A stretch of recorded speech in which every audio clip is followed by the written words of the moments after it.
Mackenzie, but I'm going to go ahead and start so we can get this done. We have, oh, there she is. Well, maybe not.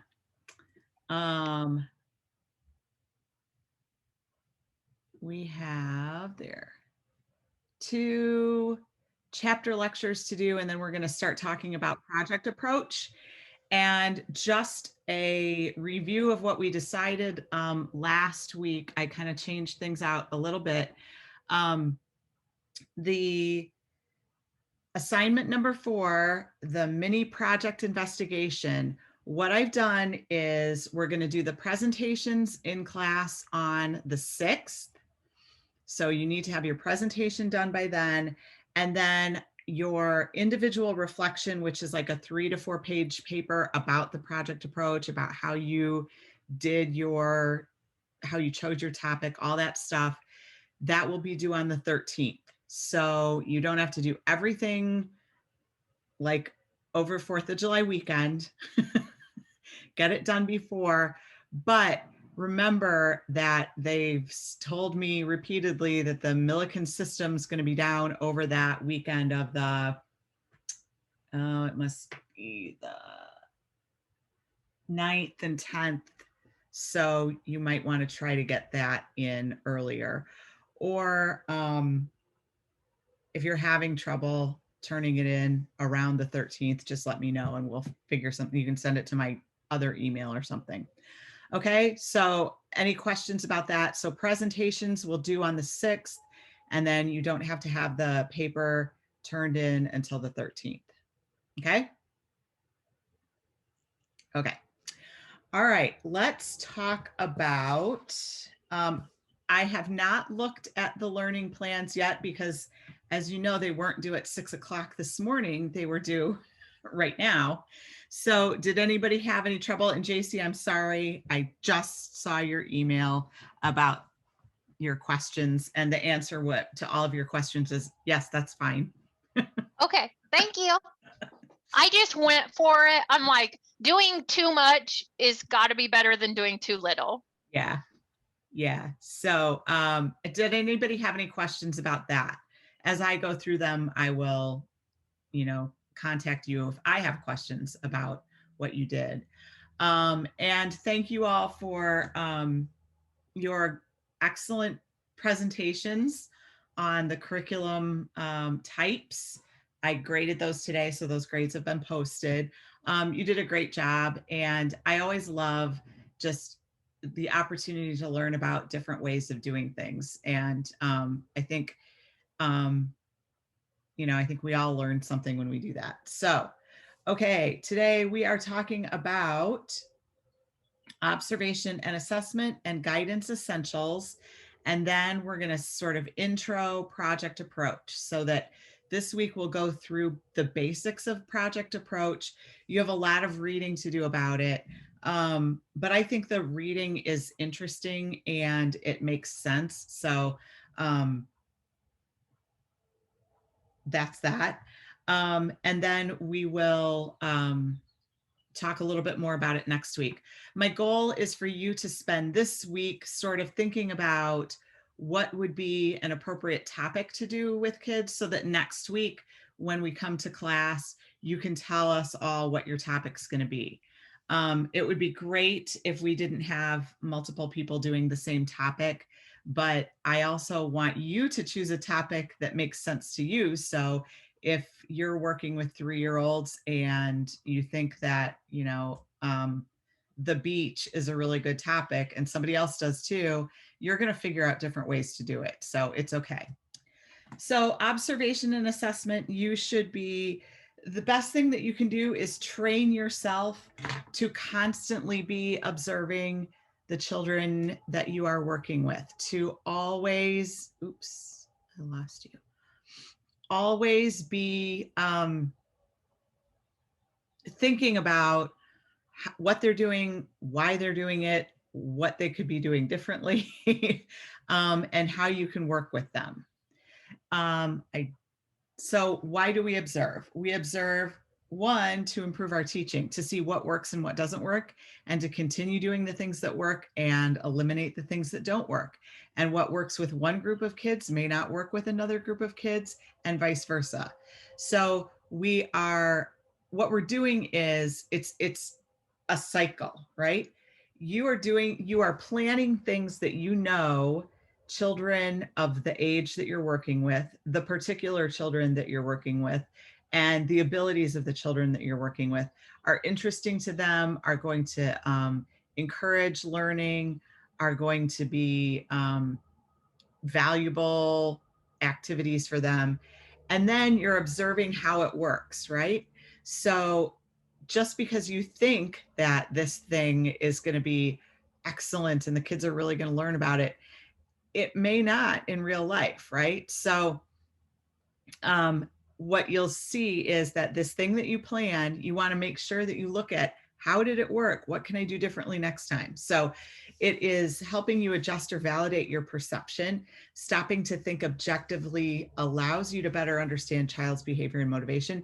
When you are not assuming that you know why kids are doing the things that they're doing, when you're actually observing, right? That helps you better understand them. To construct and apply theory. So I have this theory that children, let's say, are going to behave better if I give them responsibilities in the classroom, right? When they have something that they are in charge of, something that they need to do. So I'm going to give everybody responsibilities or jobs and see what happens. Some people it might be too much for. And if you've given them a job that is too much for them, you observe that they're not able to handle it, then you need to find something that works better for them. So looking at their actions, behavior to give us clues to their development and how we should work with them. To help families, observation is really important for you to be able to share what you know about a child with the family, right? If you're not constantly watching and understanding what kids are doing, you can't share with the family, oh, we've noticed this thing, or we've noticed that he's really into trains, or we've noticed that her speech has maybe slowed developing. So, and being objective and being concrete and writing these things down is the best way to communicate with parents about the observations that you're making in their children's development. To assess children. So the observations that you are doing, especially if you're working with young children, you should be able to see growth and development. If you're not, that might be a cause for concern. But so what you're doing is you're seeing, oh, this 4-year-old can write the first letter of his name. By the end of the semester, he's writing his whole name. And by the end of the school year, he may be writing his first name and his last name. So if you're not seeing that kind of progression, then you need to worry. And then to build curriculum. So the observations that you see, the things that kids are interested in, the things that kids want to do, the things that you observe they're particularly learning from, those are things you want to incorporate in your plans and curriculum for the class. It makes sense. And what happens is when you're in a classroom, it sort of should just become second nature. If you are engaged with the children that you're working with, you should be noticing these things without even thinking, oh, I have to do observation now, right? And there are a variety of ways we'll talk about that you can document your observations. So what is observed? You are observing individual children. How do individual children work, right? What is JC super into? What does JC like to do? What are JC's developmental skills? Who is JC, right? And then children in groups. When I put these children together, who works well with others? Who doesn't work well with others? What works for the whole group together? Developmental relationships. What are the things? Oh, I think that, yes. How does development fit together? So how are we looking at a child's language development and their cognitive development, right? I always split those two out because I really feel like language is both the cognitive and physical development. And cognitive is, not those two combined. So how are we fitting all of these developmental things together? Does a child have a speech issue that's actually a physical development issue? And then influences on behavior. What are the functions of behaviors? What are triggers? These are things that you are observing, right? If you know that every day a child is going to have a meltdown right before snack time, why is that happening? And what can we do to prevent that? That's why you are observing. I had two children who will be freshmen in high school this fall. They were 3-year-olds with me, and their parents were best friends. And so they spent a lot of time together. And that meant that mostly in the classroom, they did not get along, right? Because they spent too much time together. And there was constant scratching of each other, two little girls. And what we realized was that there were triggers for this behavior, there were functions for this behavior. One would scratch the other one because she wasn't paying enough attention to her, and she didn't have the social emotional skills at that point to say, hey, Kira, do you want to play with this thing with me? Instead, she would just, scratch her. And then the other one would, her response to anything that the other one did was to throw herself on the floor and cry and moan about it. It was the worst thing that had ever happened. So what we did was we realized these two, through observation, over time, because we had the idea that they were good friends because their parents told us they were, we knew that they couldn't spend time together, and we needed to get in there before the scratching started or the throwing herself on the floor and moaning. And we could tell like when this was going to happen, and we would just separate them. So understanding what observation helps you understand why children are doing what they're doing, and helps you figure out how to prevent it, and also helps you help them figure out what other behavior they can do. Understanding of self. So my observation was, one, in this case, I thought that I knew that they were friends, right? And they were friends. It was just that they spent way too much time together. And so, I knew that I would pair them up because I knew that they knew each other. Well, we needed to stop doing that. I needed to think of them in a different way as kids that I was caring for. So, and that was all based on the observations that I had of them in the classroom together. So how can we document the observations that we are making? There's a variety of ways, and all school systems and programs and centers have their own specific ways of doing this. So this is just really kind of an overview, a very broad overview of some of the ways that we sort of formalize our observations, by recording what we see.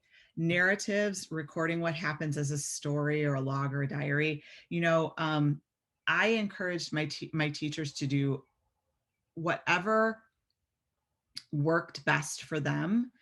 I couldn't like write down at the end of the day all of my observations.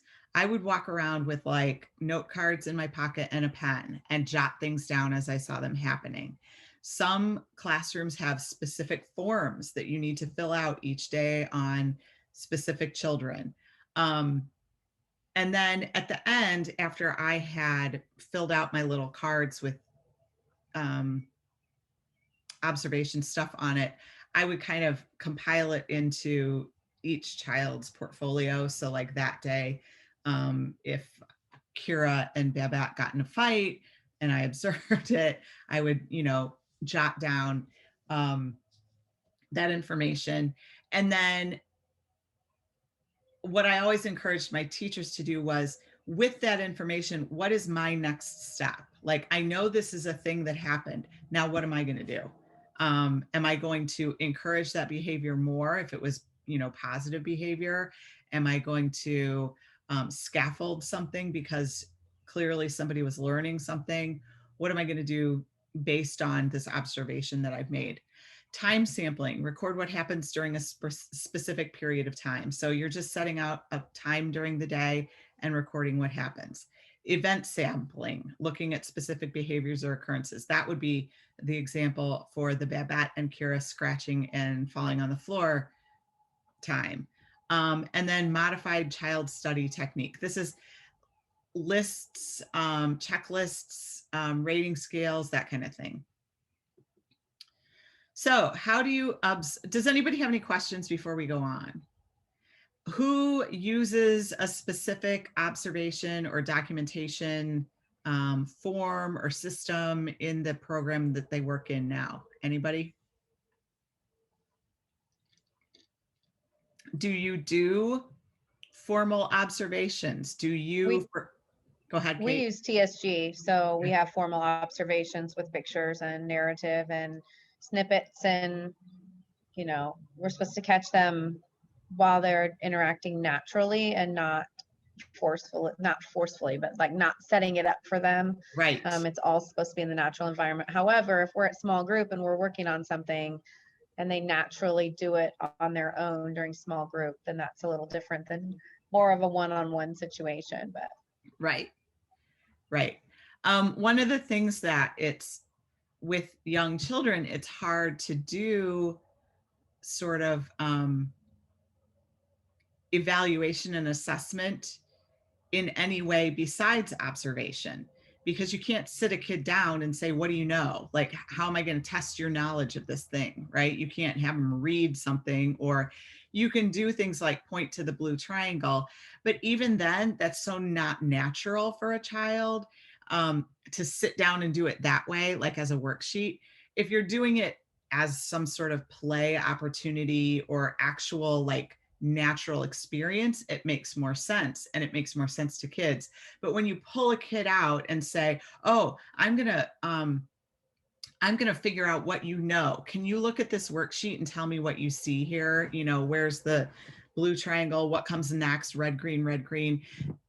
Because that's sort of abstract and taken away from what they actually do, they don't respond the way they would if you were doing it in a more natural environment. So how do you observe effectively? You need to observe all of your children. Some children are easier to observe than others, because some children do interesting things where you're like, what is going on over there? I need to go check this out. Some children don't do anything that's interesting, and that's okay. You need to think about the things that you may not be seeing, like what are they thinking about, or what is making them not want to do anything, or what can I do to encourage that child to do something? So making yourself a list and sort of a process for making sure that you are observing all children regularly is important. One of the things that we did in my old school was we had a class list on the wall, and each time you did any sort of observation of a child, because we did not do a formalized observation, but I encouraged a lot of observation. So you would check off, oh, I observed that child on Wednesday. So you wouldn't always be observing all the same children, and you would know like, oh, no one has observed Lionel for like 3 weeks. We really need to get in there and see what he's doing. What's the most effective, convenient way for you to observe? So there's a variety of ways that you can do it. You can just set up a video camera and then watch it later, if that's okay with your school and with your parents and that kind of thing. That one you need a little bit more permission for. But it's always very interesting to watch later on what you saw and see what was really happening, or what other people that you weren't focused on were doing at the time. I think it's really a great idea to take lots of pictures of kids doing things together and working on things. Notes, checklists, whatever you do or whatever your program requires is valid. And what is most important is that you find a way that works for you. And then when, time of day, work with co-teacher. Like if you have a co-teacher, you may have on Tuesdays, it's Amy's turn to observe, and she's just going to observe, and Jennifer's going to run the classroom. I know Or with sometimes, like with pictures and stuff, how we do our pictures, sometimes often when we snapshot a picture of maybe a child who's drawing a picture, you're also getting like what hand they're using. Are they right, using the correct grip? You can use that for, was it drawing a picture of a theme, like something science, or, you know, you can kind of collaborate different other things through pictures too. Were they working with someone on this picture together? Social activity, things like that. right, exactly. And we, at my old program, we did portfolios for each child each year. And then at the end, when children graduated from the program, they got the portfolios with all that stuff. So observations went in there. We would write down, you know, things that we heard the children say, or things that the children did, and we put those observations in. So assessment is different. Assessment is looking at how a child is doing something. Observation is completely objective, right? It is just the practice of looking at what children do. Assessment is focusing on specific skills, behaviors, that you want to see, that you're not seeing. How is this working? So, what we want to do with assessment is make sure that we're not just relying on one assessment that we did to diagnose a child with some sort of issue. You need to do assessments over time, and you can use your observations as part of your assessment, right?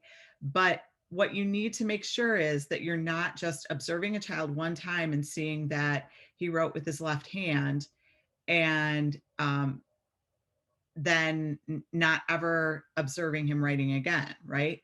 So it is important because children from 0 to 8 are undergoing so many changes so fast. What you see one day may not be the norm, and it may not be typical behavior for that child. It could be that this child is not speaking at all today because he has a sore throat or something, and we don't know. So if you, the whole idea of observation is that you're spending time with these children, getting to know them, getting to know what they do well, what they need to work on, etc. And so that can be part of your assessment. So there are a variety of assessment tools that teachers use as well. Whoops. I need to go back. There we go. So assessments are made to establish a baseline, right? You're using your observation to observe and assess a child's developmental skills and know that they are here. And then you are continuing to observe and assess, and seeing growth is important, right? Assessments will help you figure out what you need to do. If you know a child is struggling with writing, then what can I do to help that child? Planning a curriculum. So if you have a class that you are observing and assessing, then you are picking out what you're going to do based on what you know. Provide families with updated information on their child, and provide information for making administrative decisions. We know that everyone in the 3s class is potty trained, so we can move them to a different classroom because they don't need to have the bathroom with the potty seat anymore. Or we know that everyone in the 4s classroom can eat snack on their own, so we're going to do snack bar style instead of everybody sit down together. So using what you know to make decisions about what you're going to do is basically what this whole thing is about. Some concerns that we have about child assessments. So anytime you are testing, and especially testing people who are very young, it's fraught with complications and potential problems, I guess. So some of the things could be unfair comparisons, comparing something with another child that is not a fair comparison. And, you know, not every 5-year-old is the same, not every 4-year-old is the same. Bias, is there bias built into this assessment? It could be cultural bias. It could be that you are asking a 2-year-old to use a knife and a fork, or even just use a spoon, let's say for a 2-year-old. Eat with a spoon. Many cultures don't necessarily encourage that kind of independence at that age. So many cultures would not want, are not at home trying to encourage their 2-year-old to use a spoon. So if you're assessing in the classroom on whether the child can successfully eat applesauce with a spoon, you need to think about what's the cultural norm, what's the cultural bias there. Overemphasis on norms. You have spent enough time with children from 0 to 5 to know that there's a range of development with every age in that range. And so you can't just assume that everybody who's 3 is going to be potty trained, right? You can't assume that everybody who's 3 is going to be able to carry on a conversation with you. The norms are all over the place for 3-year-olds. Interpretations. One drawback of observations and assessments is that I have my own, I don't want to say biases, but my own experiences. And so when I see a child doing something, I'm interpreting it based on my own experiences. So it's important for us to think broadly and realize that not everyone is just like us or has had the same experiences. Too narrow a perspective, too wide a range, too little or too much time. If you're not spending enough time assessing, you're not getting a broad enough view of a child. And if you are spending too much time, you might be getting too much information to really help you. So figuring out what the happy medium is, and then teaching to the test. Are you, even with, you know, the youngest children, it's important that we are teaching them everything and not just the things that we know that they're going to need to pass that kindergarten, you know, assessment or whatever. So authentic assessment is using documentation from an actual child to show their growth or development over time. Some of the ways we do this is with portfolios. My school, we did a lot of portfolio stuff. This is kind of a picture of one. I would say the most important things if you're working on portfolios are saving samples of children's work, putting names and dates on things, so that then you can organize them. And, you know, anything that a child does in the classroom that is interesting, that shows development, should be reflected in a portfolio somehow. There are a lot of ways to do, you know, like online portfolios or video portfolios. Most, I think, classroom teachers don't have the time to do all that stuff. In my experience, what we did was we had a big file folder and each kid had a file in there. And through the year, we would put samples of work in there with, you know, little explanations and dates and stuff. And then every few months we would go through and sort it out and organize it. And that is observation and assessment. Any questions about any of that? That was a lot. The most important thing is that it is important to formalize your observation somehow. And by formalize, I mean, remember to be doing it all the time and to be doing it consciously, intentionally, and reflectively. So you need to be watching what's happening and trying to understand why it's happening, and then acting on whether you want it to happen more, you want it to happen in a different way, you want it to happen less. What do you know that can help you do one of those things? Okay. So most early childhood teachers do a lot of observation just naturally, just because you kind of have to be like on alert a lot when you're working with little kids.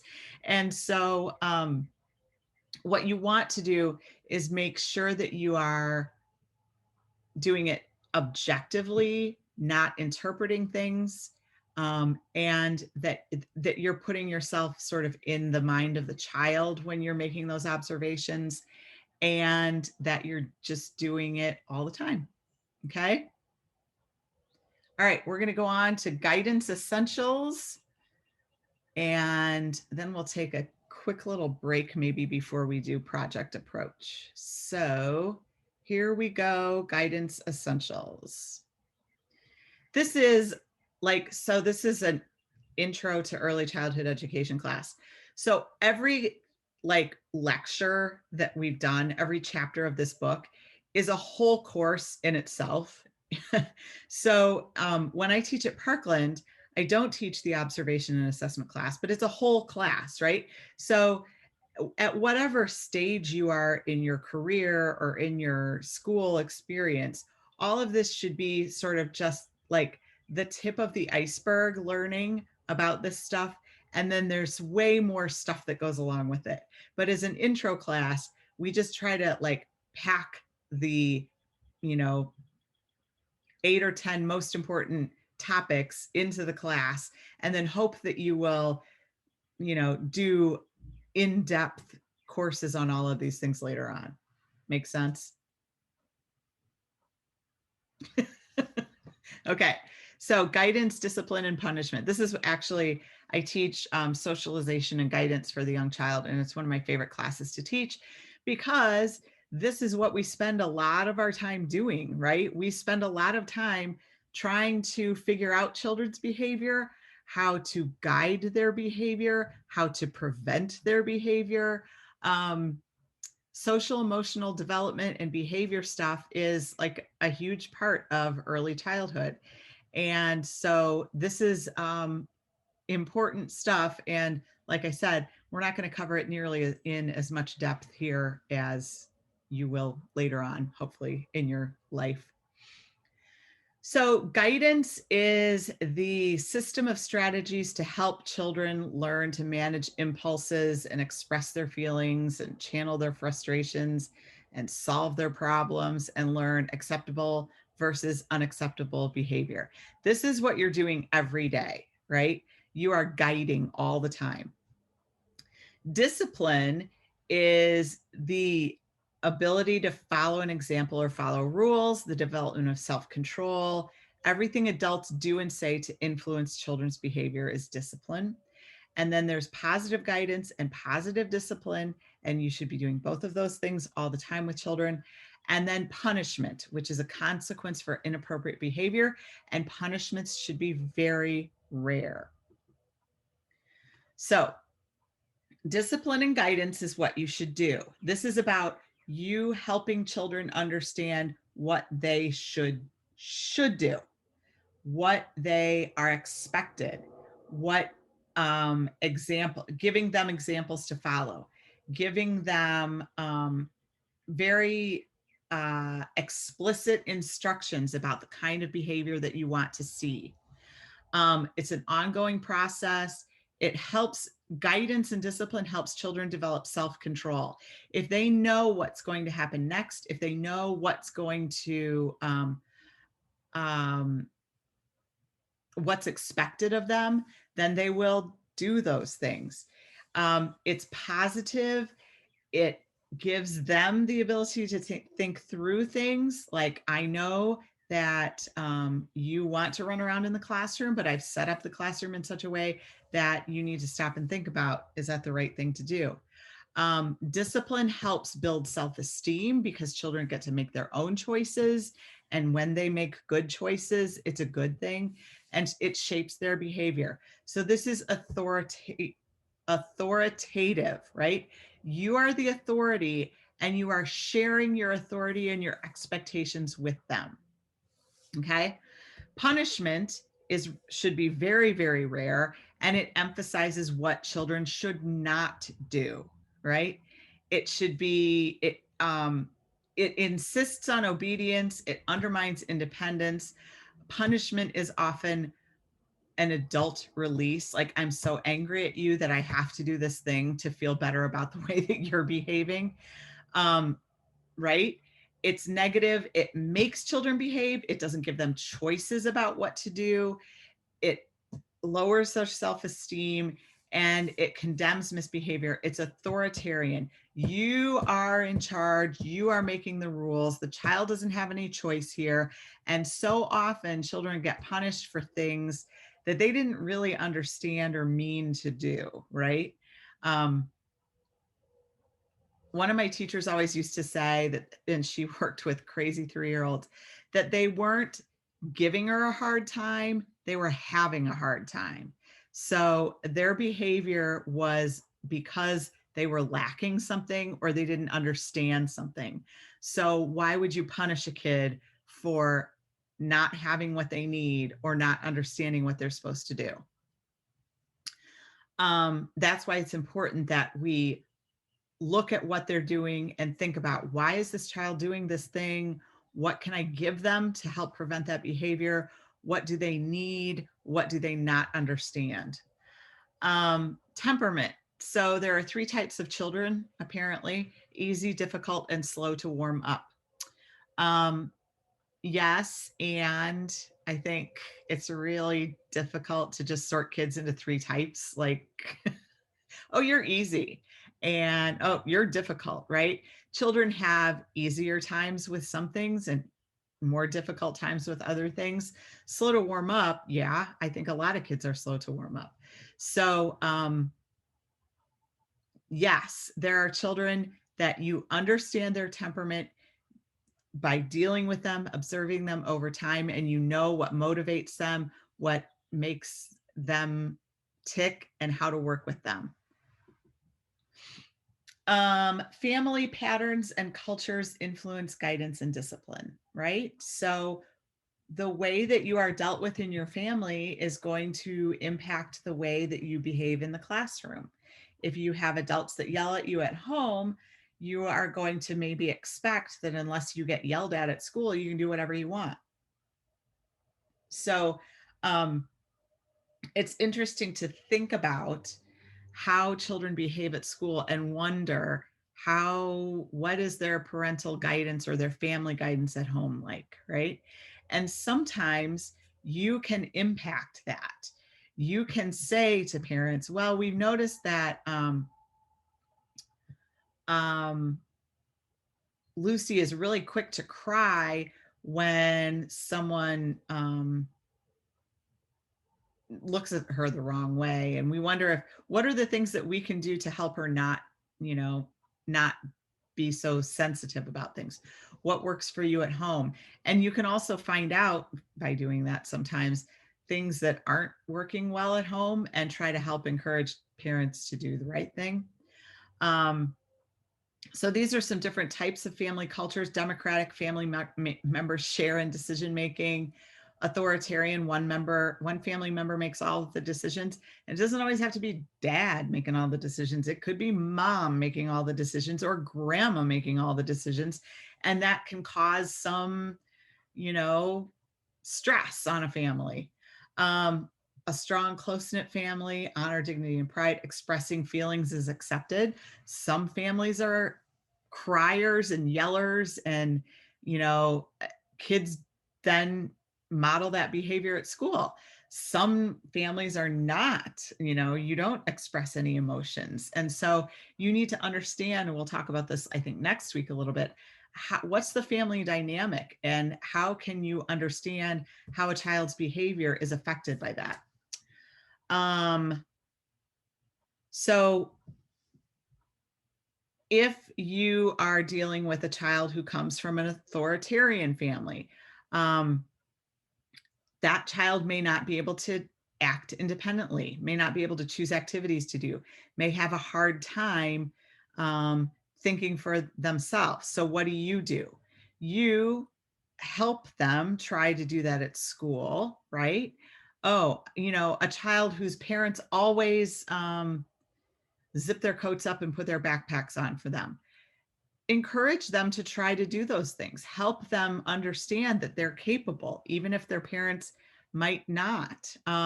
Sometimes what happens is authoritarian parents do everything because they don't understand that a child is capable of doing it.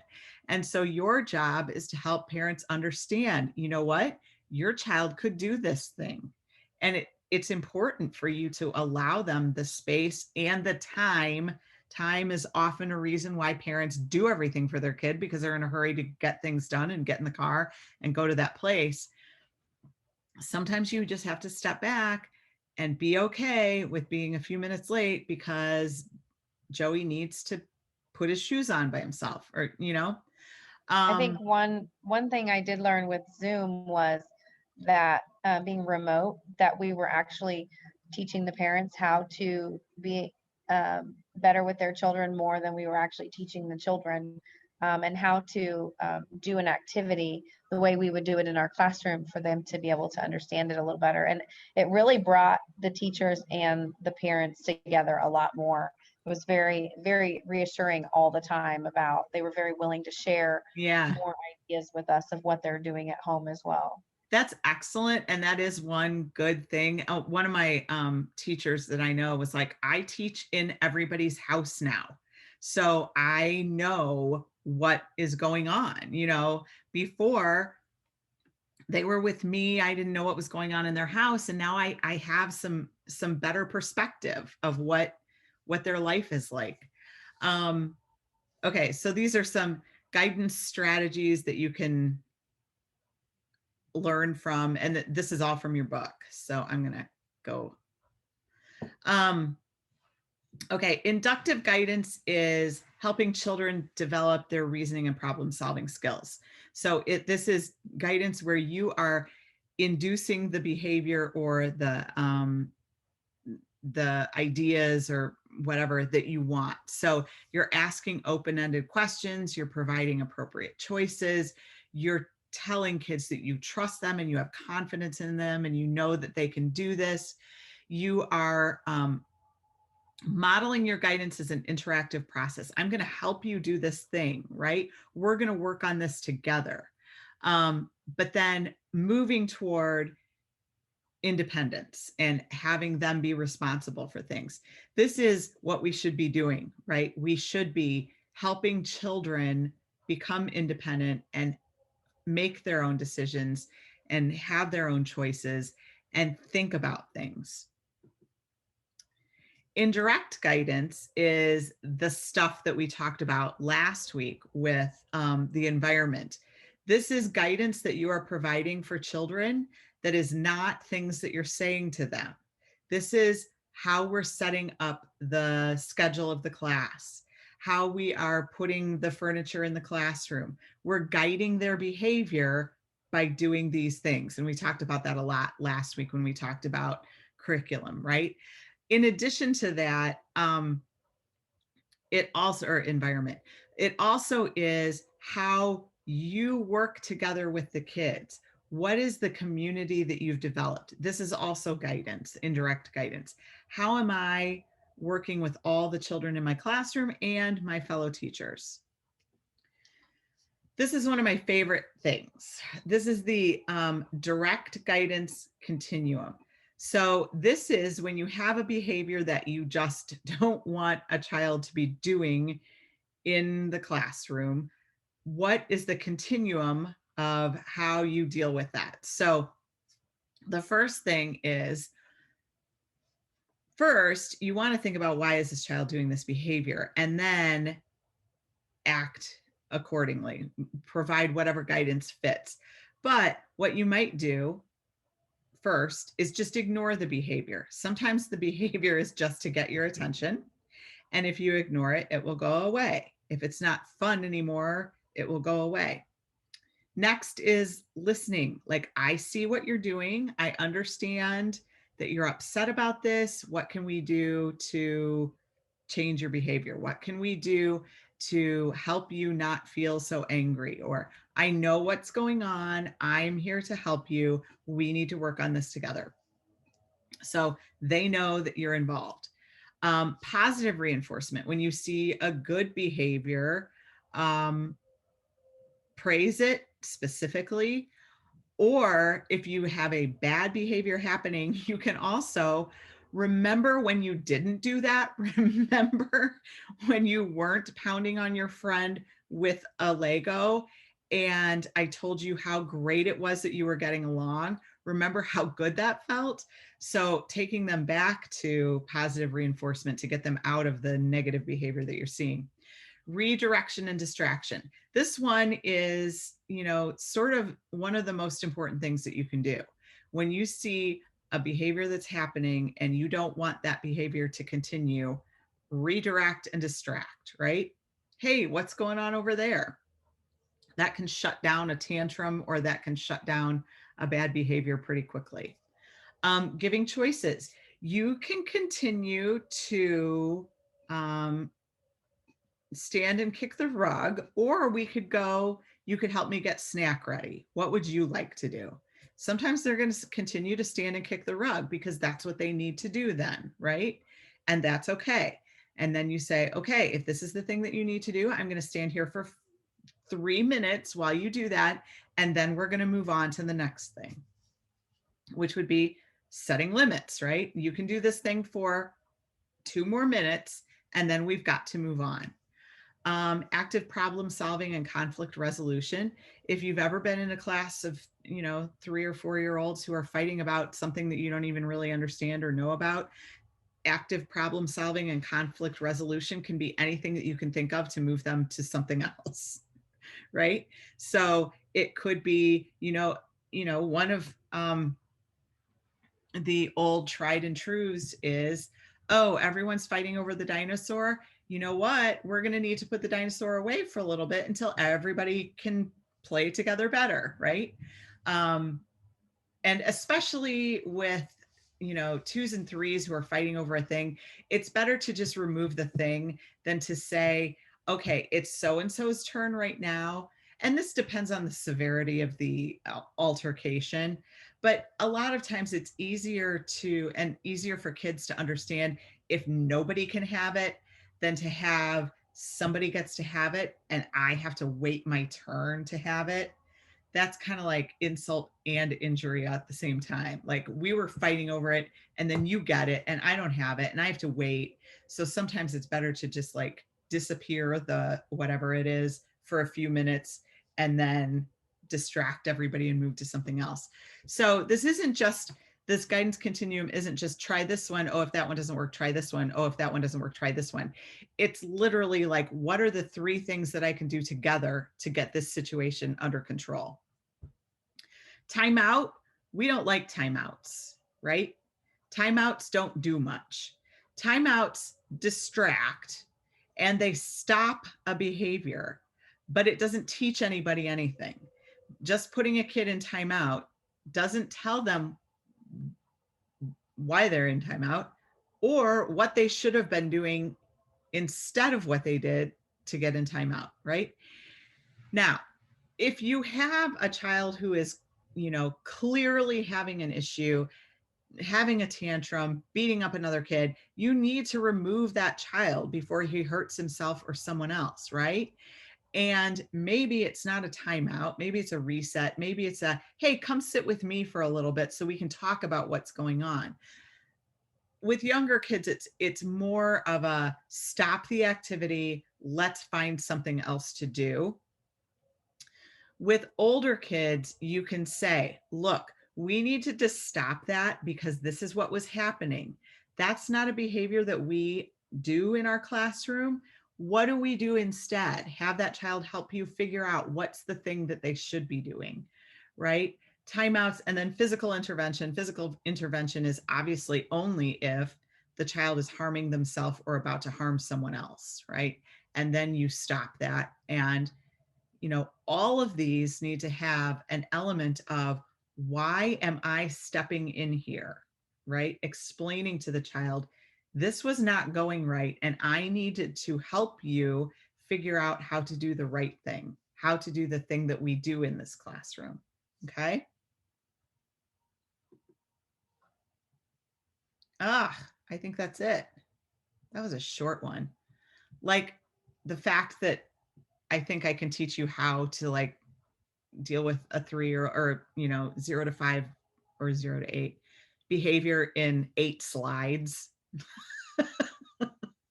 These are all things you just have to live through to really understand and know that the thing, the thing that worked really, really well with that one kid, probably not going to work with somebody else, right? You could be in exactly the same situation, in exactly the same classroom with, exactly the same time of day.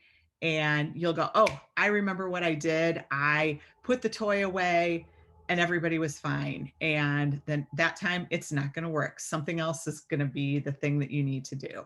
And one of the best things that I think is when you figure out what works with that kid. We had a 4-year-old who was super smart kid and would just get so frustrated that he would just rage. And it wasn't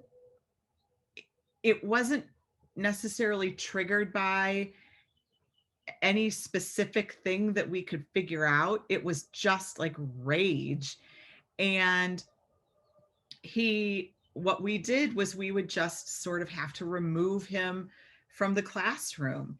And he never had a problem being removed from the classroom.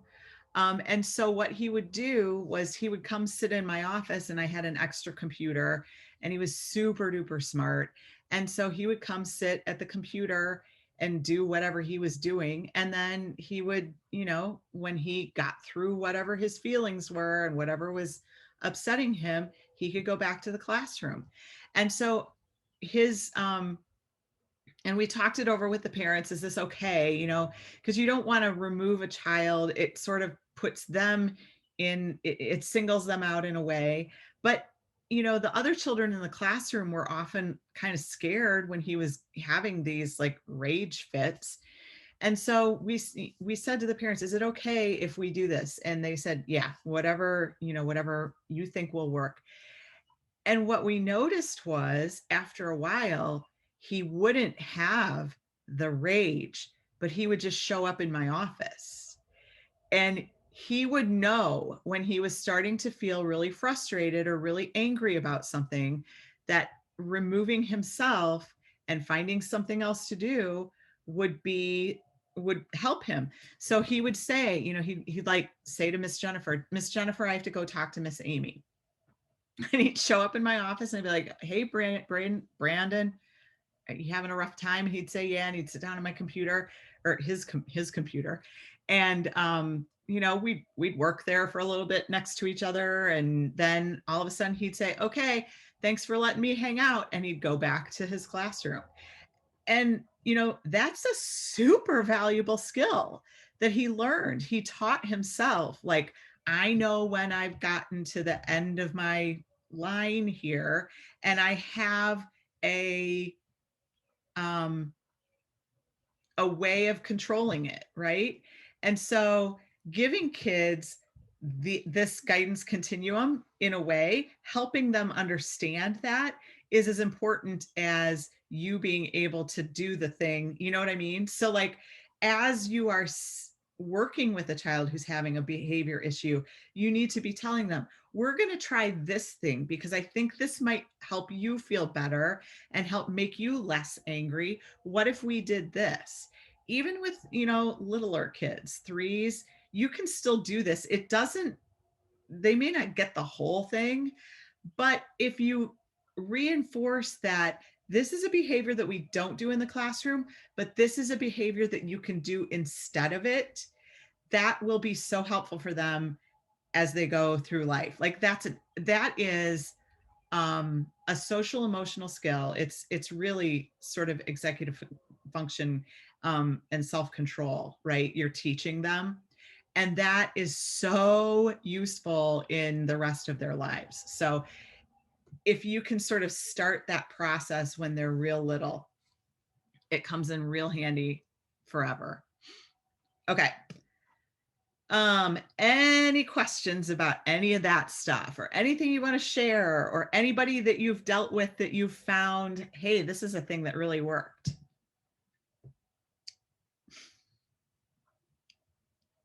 I want you guys to talk a little bit. Well, I work with them every day, so everybody's heard me talk about all the different methods that we use, but I don't know what everybody else does.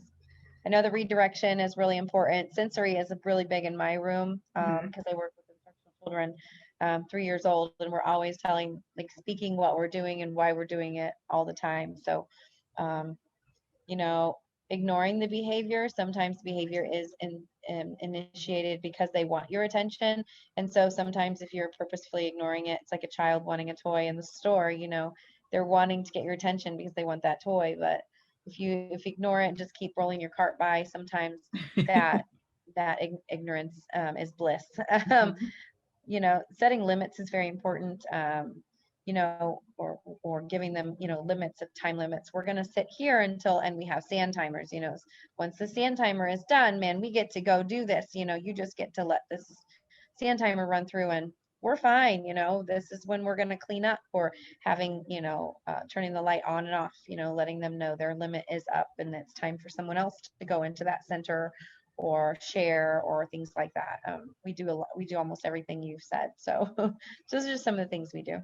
And all of this is excellent stuff to know in the abstract. And then it's also really important that you have this whole list of options and alternatives, because when you're in the middle of the situation, what you don't want to do is just react, because this is a kid that bugs the crap out of you every day. And, you know, you don't want to react in a negative way. You want to be able to say, okay, I know that this child is going to do whatever, and I'm going to be annoyed by it, right?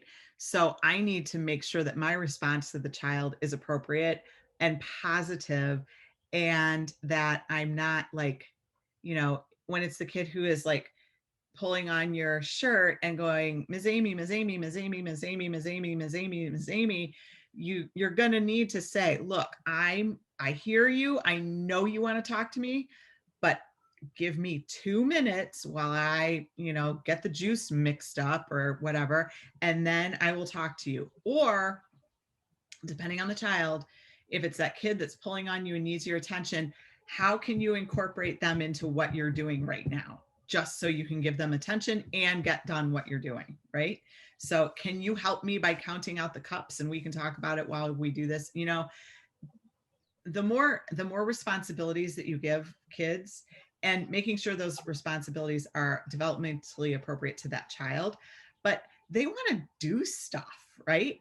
And so giving them stuff to do is helpful for you, right? And helpful for them, because it sets the expectation. This is a thing that I want you to do, and I know you can do it. And a lot of times, some of the things that you give kids to do, they're like, I can't do that. Well, yeah, I think you can. So let's try it. I think a lot of times that is a thing that will diffuse that behavior that you don't want to see. Find something else for them to do. A lot of times when you have those like annoying or difficult behaviors, it's because they are bored, they don't have what they need, or they don't know what to do. So figure it And out. I want to make sure everybody understands this, even as a preschool assistant, that it is okay to tap out. If you are getting to the point where you are absolutely frustrated and you are trying to control the situation more than it needs to be controlled, that is a hint that you need to have your assistant or your teacher. I have gone up to the teacher because I have witnessed it, and I'm like, you need to go in the hallway for about 5 minutes. Yes. Because, and she got upset with me for saying it, but she thanked me a few days later, because she was about to be doing things that she probably shouldn't be doing, or saying things that shouldn't be saying. So it is okay to call your teacher and be like, look, you got about 2 minutes, like, go take a break, you know, just let me just take a moment with them, and then you come right back and finish your thought. But it is okay. We try to be controlling. You said 2 really important things. One, controlling the situation more than it needs to be controlled, right? We do that a lot, I think, as teachers, and we need to not do that so much. It is, I know that it's harder to sort of let things go sometimes than it is to step in and say, no, we don't do that. But unless somebody is doing something that is totally inappropriate, dangerous, unsafe, whatever, it's okay to let it go. And that's how kids learn. They learn by making mistakes, doing weird things that turn out weird. That's how they learn. And so I love, a lot of teachers put so much effort into controlling situations that, one, don't need to be controlled, and two, are never going to be controlled. And it causes frustration. And the other thing that you said was, it's okay for you to tell your co-teacher that they need to take a break. I think that needs to be one of your first discussions with your co-teacher when you pair up. Like, I'm going to tell you when I think that it's not working right. We need to work together with these kids. I've seen a lot of teacher combos where one is really resentful of the other one because they're not working at the same sort of, with the same expectations. And that's really hard. So being a co-teacher, part of the process, or an assistant, is that you need to figure out what your expectations are together. Because And I think what I want to clarify is we both had the same expectation, but I see her go beyond that. And I seen her going over the cliff, and I'm like, whoa, I need to reel you back in a little bit. So right, we did have that good. And I really like that. We did be able to set that. So that was really awesome. But when it became larger of it should have been a situation where either the child left the room or the other children left the room, instead of trying to control the child in front of other children. And so it was, well, okay, we're going to do this really quick. So it was just one of those situations where it just wasn't pleasant. well, and But we all have our trigger kid too. Like, there's usually a kid that you're just like, oh my God, if I have to spend one more minute with that child. But I also find that when you look back, often that kid is one of the ones where you're like, man, I learned a lot. We learned a lot from each other. Like Brandon, who used to come in my office, his teacher, Miss Jennifer, she was like, I am not going to get through this year. Brandon and I are, something is going to happen. I hope you can step in as needed because we cannot work together. And she cried at his graduation because she didn't want to see him go. So it's, the hardest kids, I think, sometimes are the best. They teach you so much, and they're the ones that I teach you guys about. I don't tell my students about the kids that did everything right. They're not interesting. So, okay, let's go on to project approach. So, a little background about the project approach. The project approach has been around for a long time. It is not a curriculum. It is a way of working with children. It really has a lot of foundation in kind of the scientific method. So it's about investigating things by asking questions, doing research. It's really a little kid research project, and a successful project approach will incorporate all different kinds of learning, all different areas of the classroom, all kinds of stuff. So one of the biggest proponents of the project approach is Lillian Katz, who is a co-author of the, I can't remember what the name of that book is, Engaging Children's Minds. And she was a professor at University of Illinois for 150 years. I think she's still alive. I used to see her around a little bit, but she's been in the nursing home for a couple of years. She's a fascinating lady. A lot of the project approach comes from kind of a Reggio approach, like we're investigating a thing. There's a lot of focus on sort of the Dewey progressive education, like experience is the most important part of the project approach. And if you were a U of I student, they are like deep in the project approach, or they were.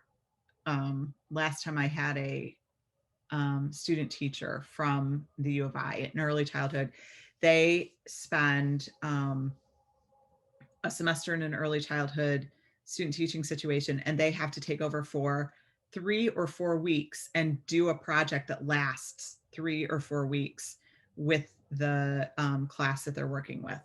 So the project approach, how many people know about the project approach?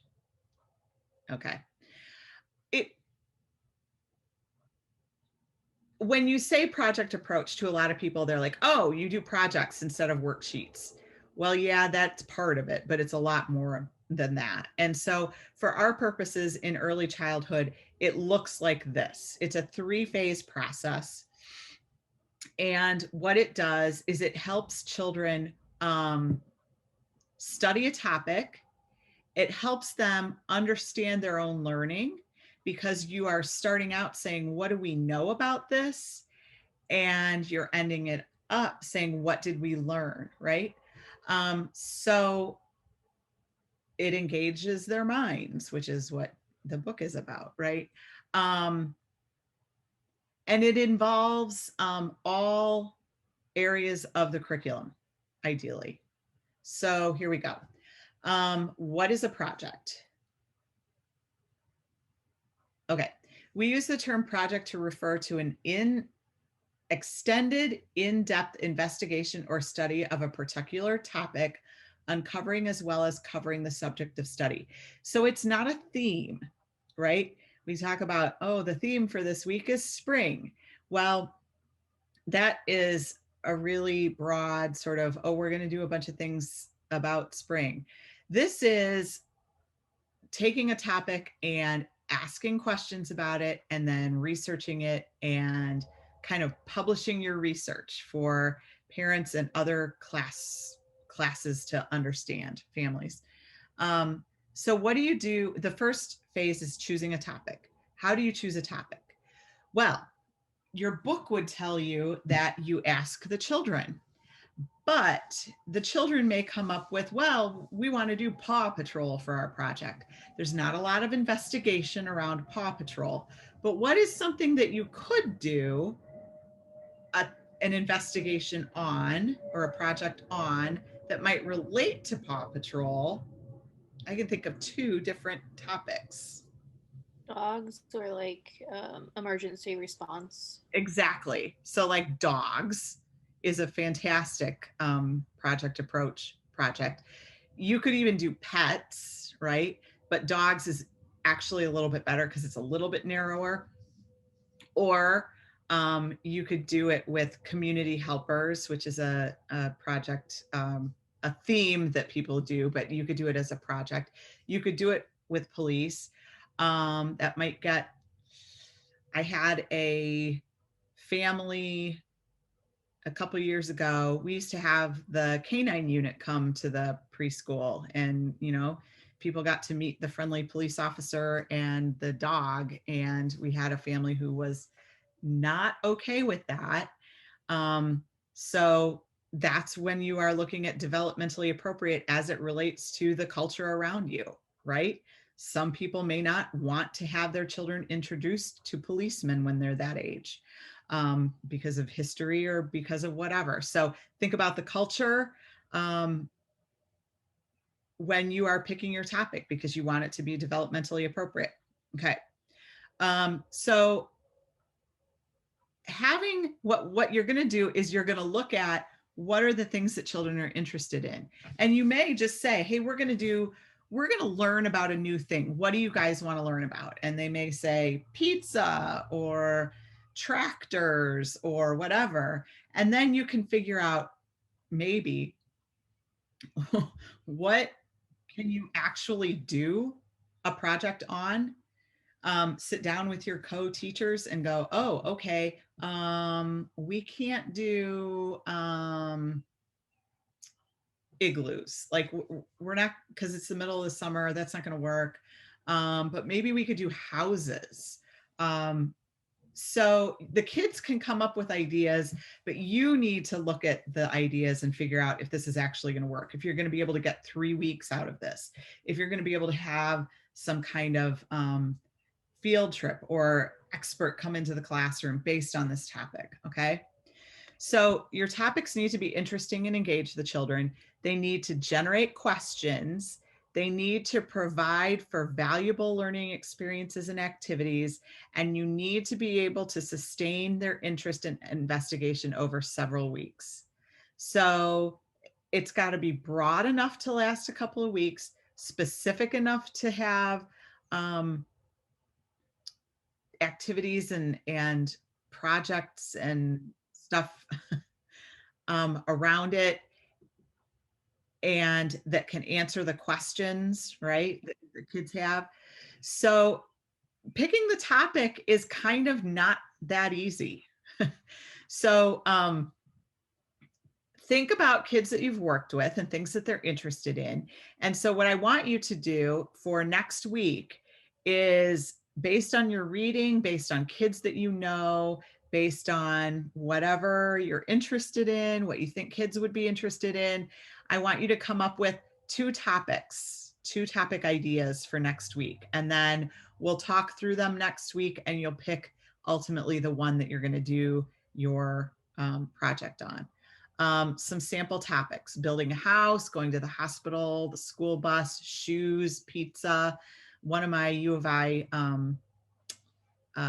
student teachers did a very successful one on pizza once. Actually, we did pizza a couple times. Once she actually took the 4-year-olds to Pizza Hut before Pizza Hut was open for the day, and they got to make their own pizzas. So that was like amazing. And then I don't know if Domino's still does this, but they used to. They would send out a guy to show you how to make pizzas. So he like came to the school with big bins of ingredients and showed us how to make pizzas. Okay, so these are the criteria for your topic selection. Is it something that children will understand from their own real world, right? So if you are working with children who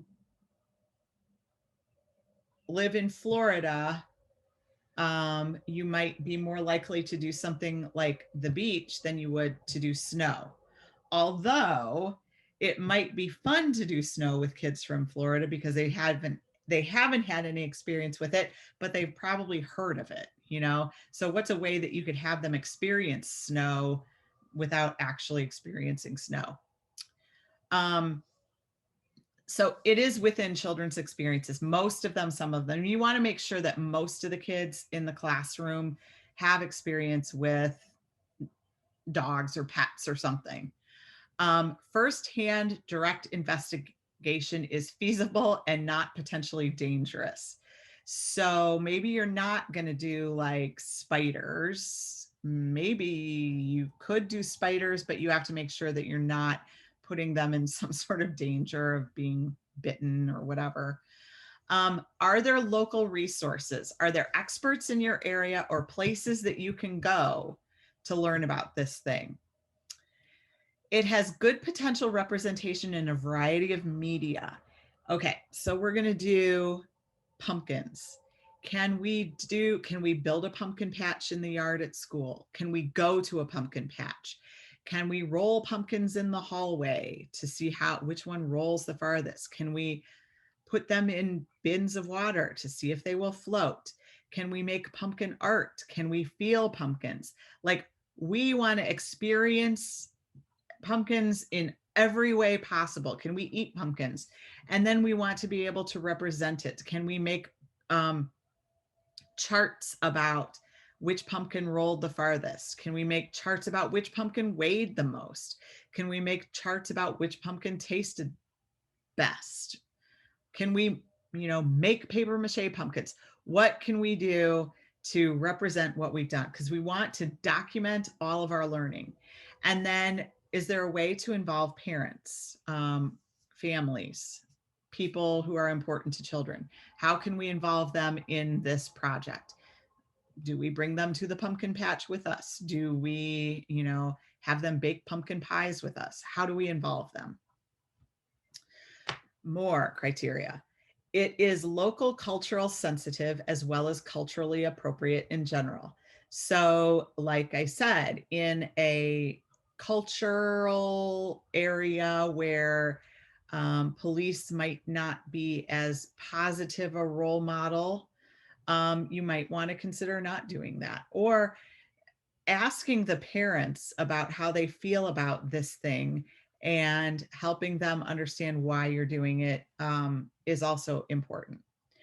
It is potentially interesting to many of the children, or an interest that adults consider worthy of developing children, related to the curriculum goals of the school. So you're going to do a bunch of activities that should help engage those curriculum goals, right? We might be learning the letters of pumpkin. We might be learning colors, shapes when we're doing pumpkins. Science, if we're floating, if we're rolling, whatever. This one is great. Optimally specific, not too narrow and not too broad. For instance, you're not just going to study my dog, right? We're going to study dogs, or buttons. Maybe we do something about, I don't know how you would even do buttons or why you would do buttons. Like, that's just not that interesting. Music or the seasons. The seasons is too broad, but you can do spring, or you can do growing things or something like that. You can do mini projects too, that don't take up, 3 weeks or whatever.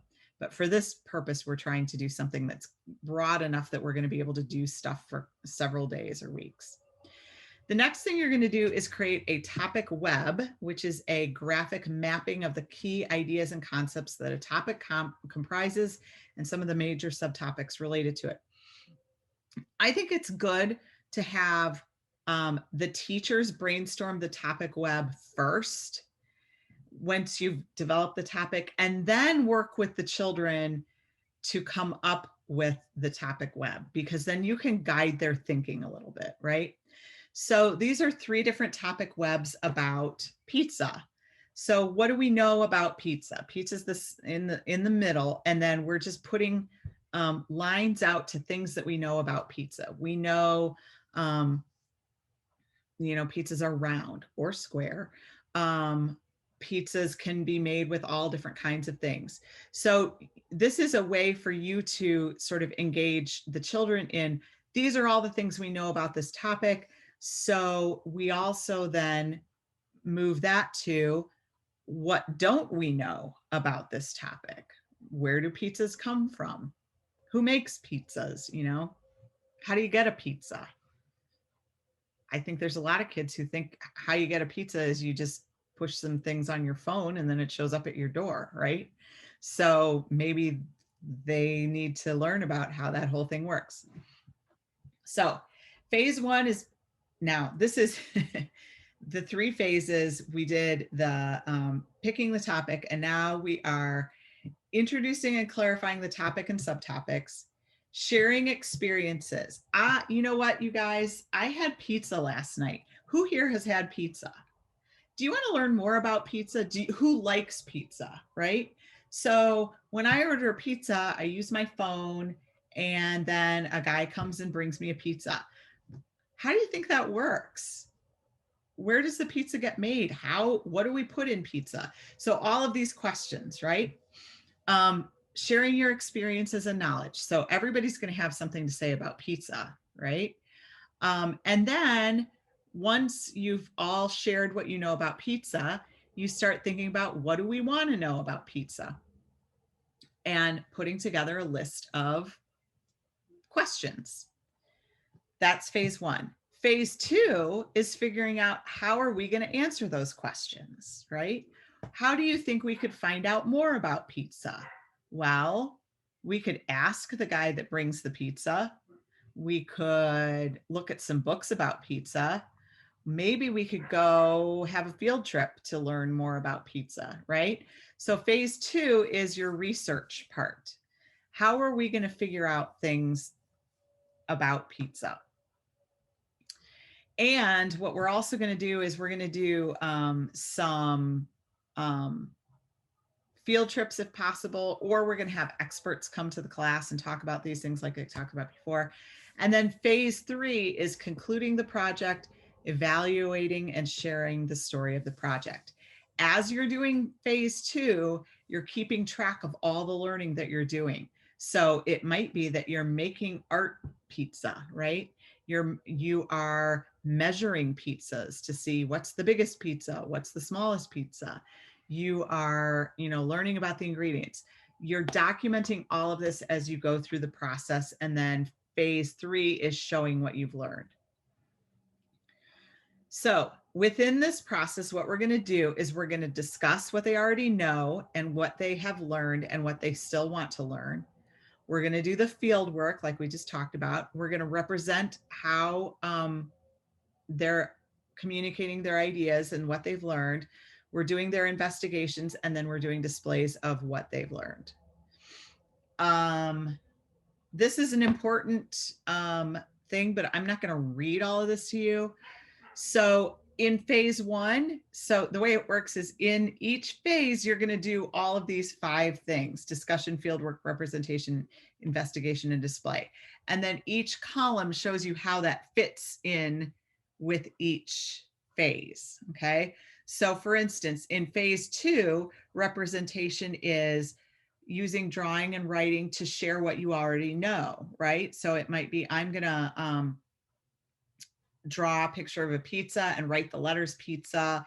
And we're going to put stuff in the dramatic play area to see how kids think pizza is made. Phase 2 is when we are doing the actual learning and the research. For representation, we're making notes on that time that we went to the pizza place. We might take pictures of it. We might come back and draw pictures of it and write down what we saw or what we learned. We might be using charts to show what everyone's favorite kind of pizza is. 4 people like sausage pizza, 3 people like cheese pizza, and 1 person likes pepperoni pizza. And then phase 3 representation is putting this together and sharing the story of what the project was. Okay. So this is an important one that you might want to come back to. We are going back and forth again. Okay. Phase 1, picking the topic, discussing it, making the list of questions, and predictions as well. So when you ask those questions, it's good to have them predict so that they know what their thinking is and how it works. What does a teacher do? A teacher is facilitating all of this. You are guiding them through this, right? You are not teaching them pizzas. You are helping facilitate their learning about pizzas. So they're thinking about what the kids already know. They're thinking about how to make those questions make sense. They're thinking about how to involve the parents. They're thinking about where we can go to learn more. And then the kids are thinking about, when did I have pizza? Who did I eat pizza with? Where was I? I'm going to draw pictures of me eating pizza with my grandma or whatever. They are brainstorming along the way. This just really kind of more explicitly tells what we just talked about. In phase 2, you are their research guide. Like, you've come up with the questions together and you are going to help them figure out how to answer them, right? And then when you are in your classroom every day, you should be having meetings where you're talking about what research you've done and what you've found out and how you can share that information, helping them sort of structure what you're doing. And then same thing. What we're doing is we are being the guides, but they are doing the learning. And then phase 3 is, with their help, you're figuring out how can we show everyone what we've learned about pizza? What are the things that we know that we want to tell people, and how can we make some sort of display or event or movie or one of my kids, when she was in her 4's class, they did exercise. And so they learned about how exercise is good for your body, and how they learned about like aerobic exercise versus like strength. They actually did when they were 4. Like when you are running and you start to get out of breath, that's really good because it helps your lungs.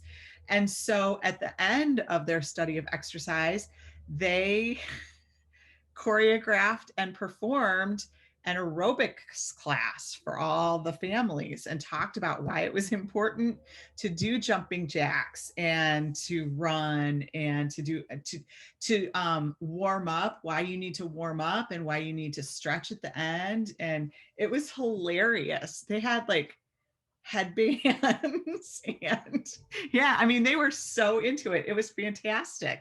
And it was great because they really did learn things, right? And then when they got to show it off for their teachers, because like their teachers had showed them like YouTube videos of like aerobics classes, so they knew, like, you know, they knew that they need to exercise and kids need to exercise and adults need to exercise. And this gave them like a really interesting like foundation for their knowledge, and they had a blast. It was, I think I still have the video. It was hilarious.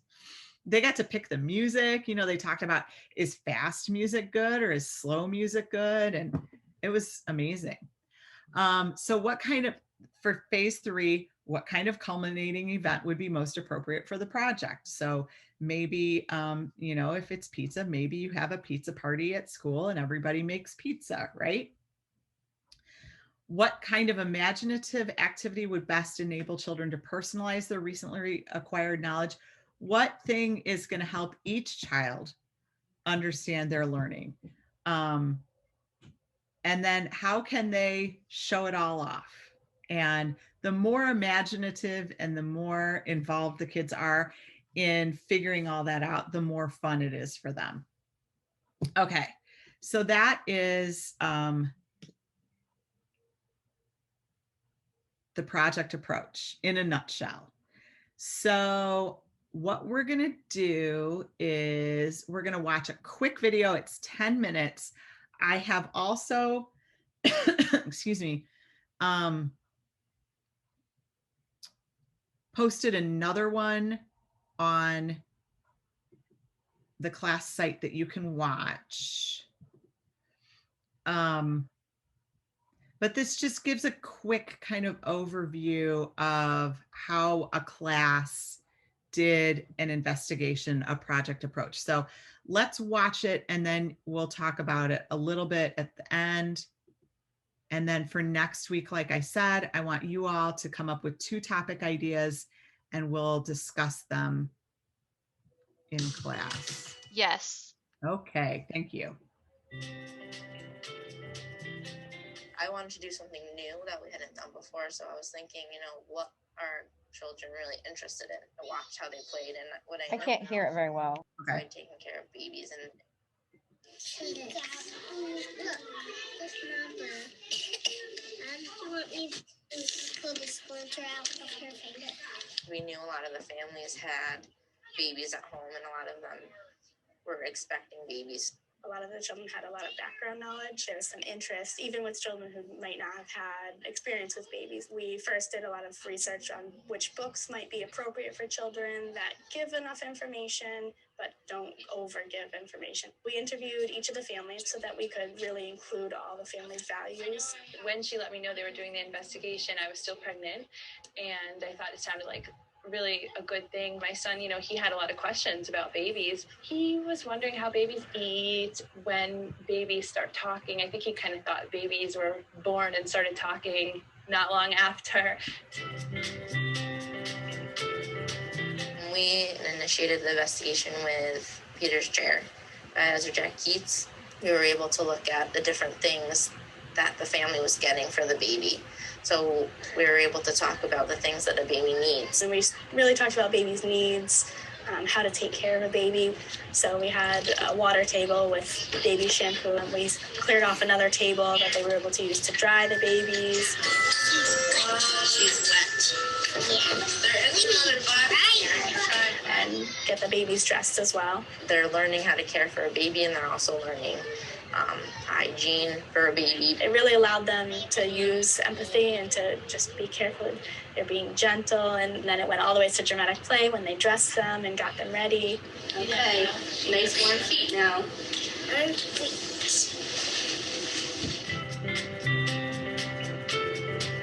Well, a big thing Heather and I talked about before we started babies was that this would be a great investigation to show them how they themselves grow. A lot of teachers will, do a plant, and they'll do the seed and how it grows.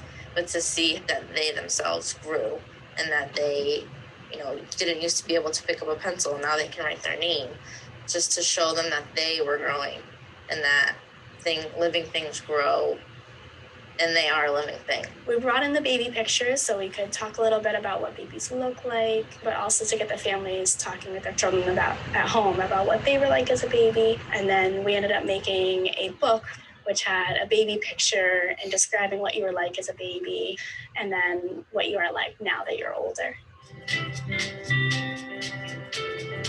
So when we did our diaper experiments, we talked a lot about absorbency and how much the diapers could hold. One of the first experience we had with the diapers was to open it up and just see what was inside. I'm going to bring it around, and yes, you can feel it. And I want you to think about what that makes you think of. Can we smell it? You could smell it. You're thinking like a scientist. And we put it in the sensory table with some dye. You're doing it on the outside, too. I do it here. What's happening? Is it absorbing? Or is it going inside? No. What if we do it on the inside of the diaper? Let's try that. The second part of the experiment was to see just how much could a diaper hold. All right, Jackson's going to put in the first scoop. Each child had a turn to add a cup. They estimated beforehand how much cups did they think it would hold, and you could see some of the children's number sense if they understood quantity. What do you think, friends? Is it still holding all of that water? No. What's happening? It's dripping. It's dripping out. So I don't think we can fit any more. Let's check how many cups we put in. And they, saw that a diaper could hold a lot more than they thought. Later on, in small groups, they each had a different diaper. They made their own estimates of how much each one could hold. And finally, they came back to the whole group and shared which one held the most. Lily, you weren't here yesterday. What do you think babies might eat?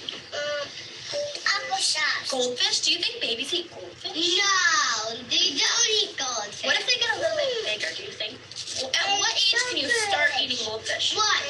Maybe 1 year old. The children tasted 5 different types of baby food. I didn't tell them what it was.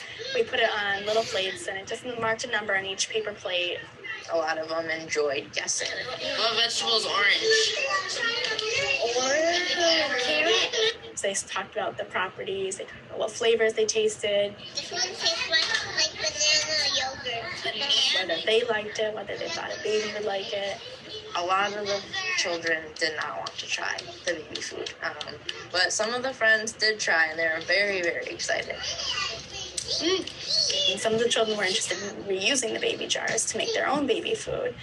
We listed some ingredients we might use. They mashed it up, we blended it, and most of the children tried it. Our first batch didn't come out so tasty. So we went back to it and we said, how can we change the recipe to make it taste better? Most of them chose fruits, so it made it a little bit sweeter. And we tasted it again, and then it was a success. They loved it.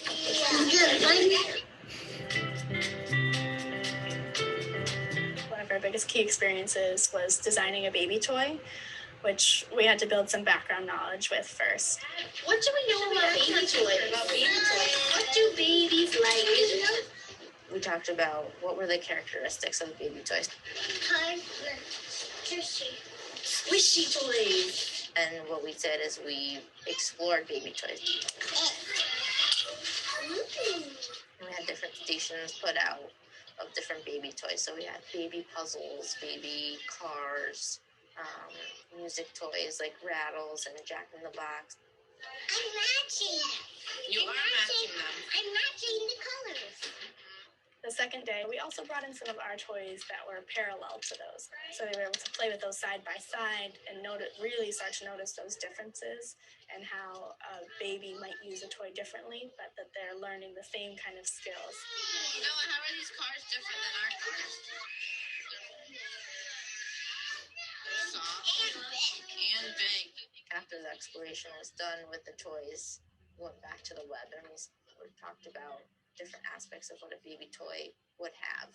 It led into the key experience of making the baby toy. We worked individually with the children during center time in the art center. They each decided what kind of toy they might want to make. Each child was able to brainstorm and plan and then execute it. You know, a lot of them are colorful, a lot of them made noise. We had rattles, we had mobiles, we had xylophones. It was just really cool to see it go from a story to exploring to making their own. One of my goals as a teacher is always to engage the families as much as possible. I was actually really excited to get a lot of the parents involved, including some dads. Take a look at our friend Nico. What do you see? He has socks on. He has socks on. Miss Heather contacted me and she asked me if I'd be willing to bring the baby in. It seems like preschoolers are very interested in babies. We had their attention and they seemed to really want to know about Nico and what he was interested in. My friends, We asked, does Nico play with? What do we want to know? Does Nico play with? Yeah, Nico still is learning how to use his hands. So he can't pick anything up. and legs. They got to see him eat. They got to see him interact. He was awake for a little bit of the time. We had one family who does some baby wearing, and so I invited them to come share about how they wear a baby. And you hold the baby, and you put it over your shoulders. They came in and showed us, and they were all so excited to see how they wore the child. Make a cross over your chest like this, and then you tie it in the front. They even had a doll that child was able to wear with a pretend baby carrier. And then a lot of the children got to try it too, boys and girls. What do you see in the mirror? baby.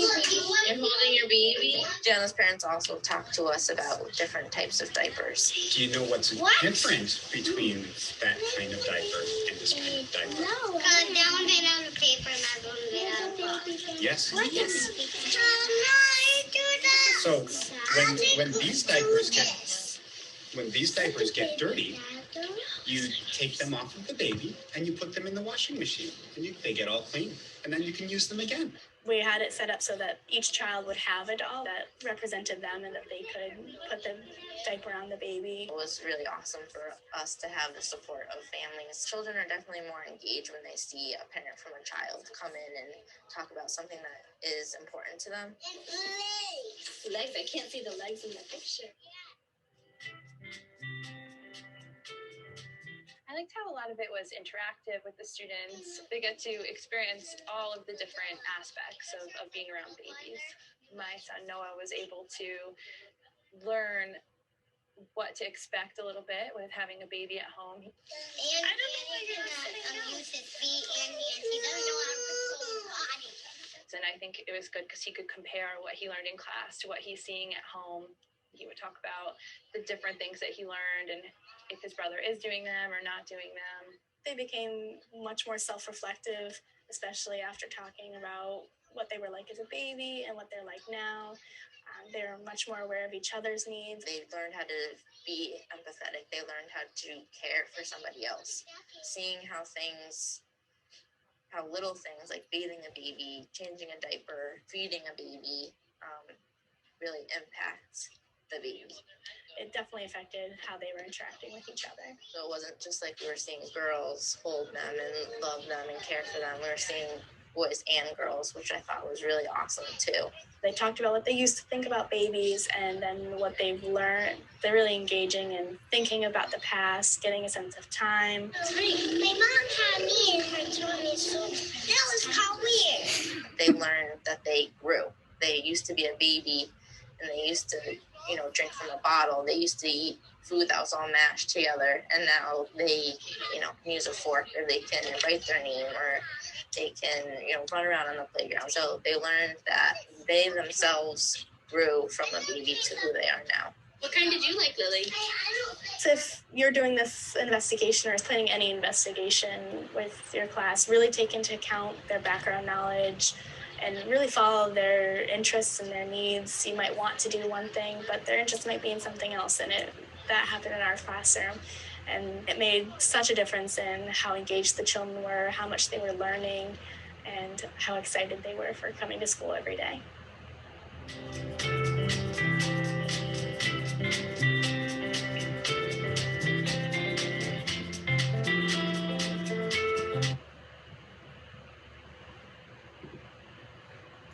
Okay, what did you think of that? What do you think of that, babies as a topic? Why was that a good topic for them? I thought it was really, really neat. I thought all of the science projects between the diaper and, the bathing and showing the growth, I thought that was really an awesome way. That would take me 2 months in my room, but it would be a great process because everybody in our room has had a sibling in the last year. So it just would have been it's a great thing that they would want to help. And the kids that I deal with are on a lower level. So asking them to assist with something is their motivator. Mm-hmm. And so having them learn those things, I'm like, man, I should have picked that one. It's just really, really neat to see it. I like the webs. I really liked how she incorporated all of the aspects, the food and everything. It was really neat. I love that they brought in the baby toys for them to play with because they don't remember the baby toys, and to do the comparison of the toys that babies play with and the toys that you play with now and talk about why was interesting. I also love, they were writing down questions that kids had, and you see on the pad that she's writing, does he poop in the toilet? Because like that's so from their own experience. Pooping in the toilet at 3 and 4 is a big deal, like, right? And so you can see that this topic was something that was personal to them and interesting to them, and it made so much sense for them to do it. Anybody else have any observations about that you think were interesting or surprised you, or?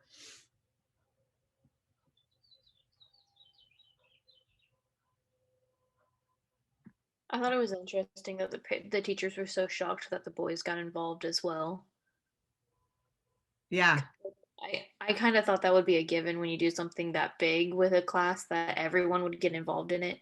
And the teacher's like, we're really shocked that the boys are doing it too. And I'm I think that probably it gave the boys the encouragement to be involved in something that they might not naturally be involved in, which I think is really good, because a lot of times when we do projects, it focuses on something that might be more, there's no way to say this without being like sort of sexist, but science-y, and it might not be as interesting to girls.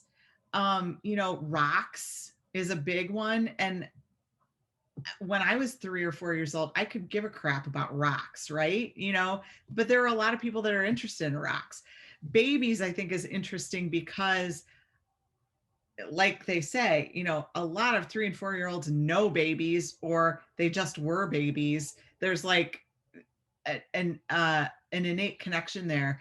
And being able to do it in a way that makes it like, we're not just playing here, we're learning. I think invites, the boys or people who might not be interested in the topic in a different way. I thought that was interesting that she said that. Anything else?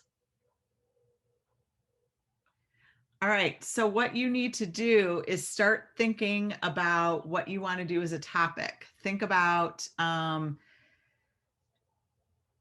what age group you want to work with. So you get to kind of pick the age group and make sure that your topic fits with the age group, right? So you can do